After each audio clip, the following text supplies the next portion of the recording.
Okay, let's look at your path first, and I think that's what we're going to stick with. That's what's affecting your club face. Because sometimes you pulled it, sometimes you pulled through it, sometimes you pushed it, and sometimes you faded it. If your timing was right, you hit it on the button, but as you said, you're kind of inconsistent right now. Yeah.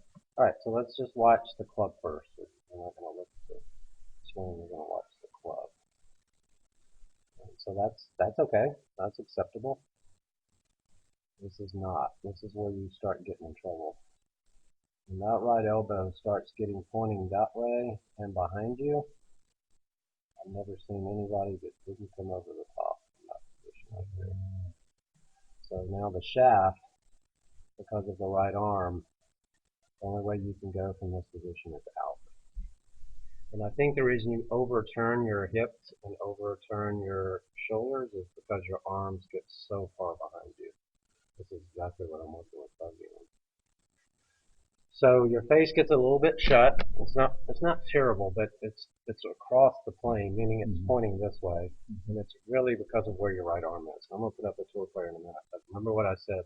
When I see somebody go that flat and that inside and the right arm behind you, the handle will always go out. So you're now coming, you can see where your right arm is. Anytime I see that right arm out, the shaft is going to be really steep. So you keep going out, you try to save it, you're trying to hold on to it, but it's still above the plane. That's where we want to be. So you're out to in, and then you flip this one over. So that one was a full hook. Because the path in the face, you can tell you flipped your face back over. Did you see it? Mm-hmm. That's the toe.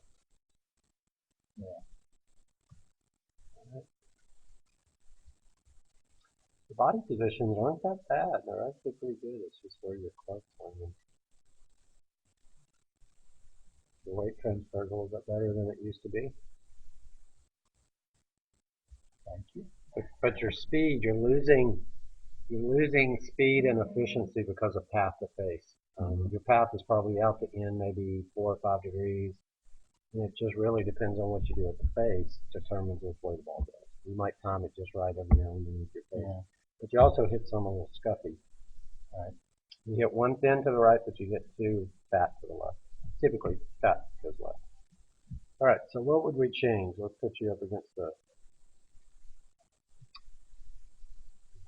Don't put me against a really good player, but I want to just give you a example. We'll do a couple.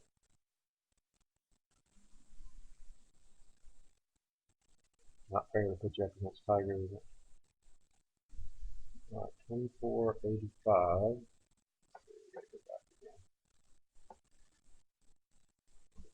All right. So let's do the same thing as far as the line of the club. Now this is going to go from the heel pad through the right elbow. Right through the middle. Posture looks good. Okay, let's do you.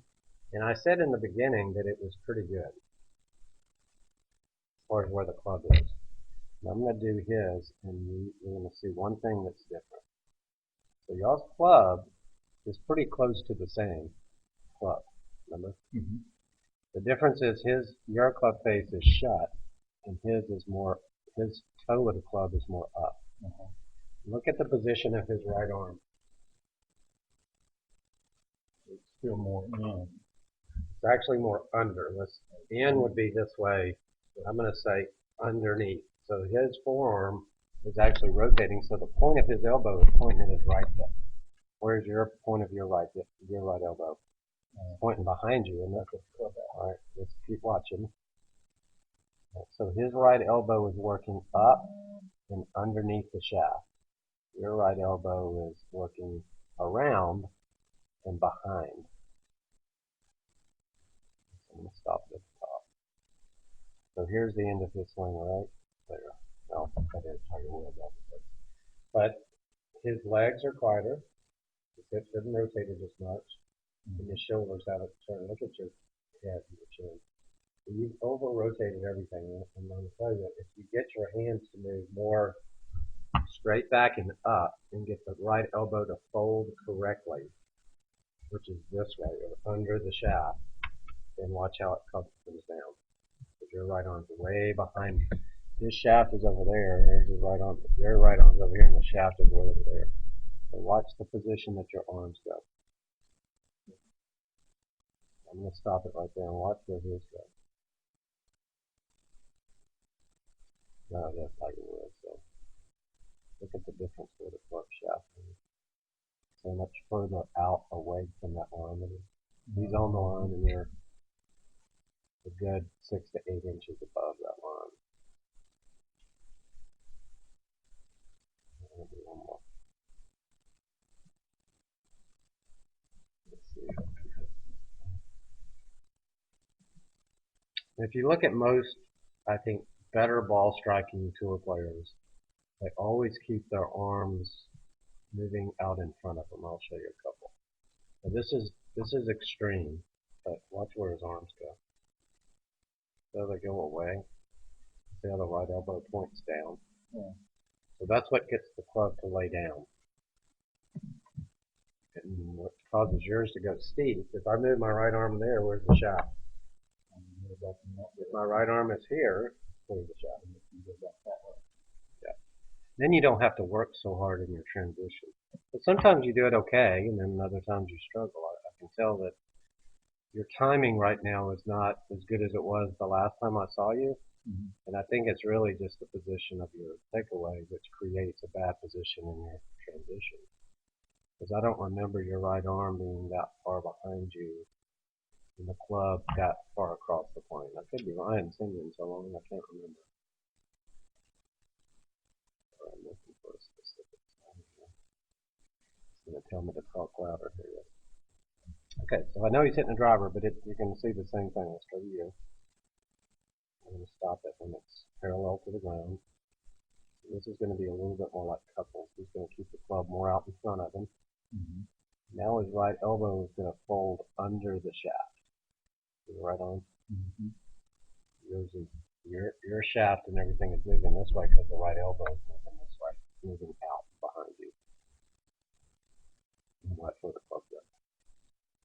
So the momentum is pulling it that way. Can you see that the club weight?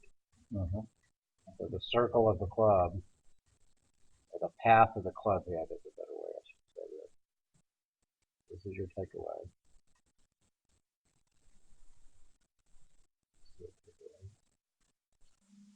Takeaway.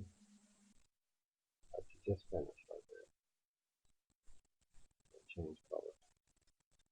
A lot. Yeah, the momentum pulled it that way. Now it's actually going away even more. Yeah. So there it goes out. Yeah. Right. So his club is going more up. Right. Uh-huh. So let's change colors with this takeaway. Top right there. Now watch where his change of direction goes. What? It's going to go just the opposite of yours. What? Look where the head is. Yeah. But look where the right arm is. If your right elbow was underneath down here, the shaft would be automatically over there. Yeah. And now he's coming in more from an inside plane.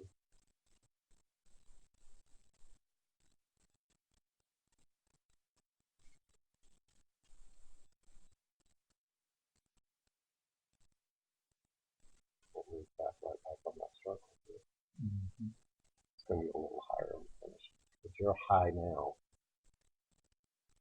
That was that full draw. The target's over here. Well, one. Mm-hmm. So your club face actually was pretty square on that one, actually, but the path was left. So that's why I went left. And the next time you go, well, I don't want to go left, and you hold the face off and go right. Yeah.